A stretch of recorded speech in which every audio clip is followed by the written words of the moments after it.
செல்ல வேண்டும் என்று சொல்லி அப்படி வருகிறார் பாருங்கள்.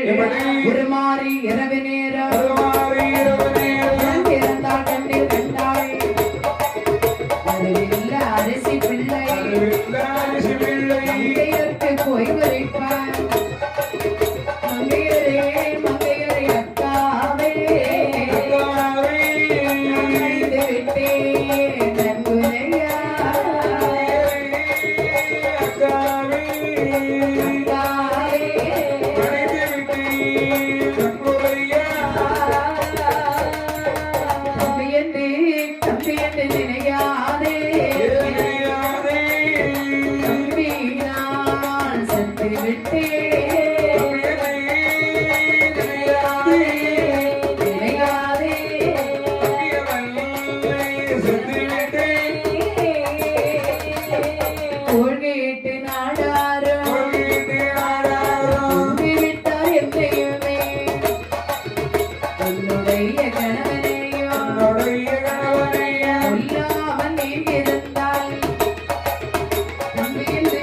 தம்பி என்று நினைக்க வேண்டாம்.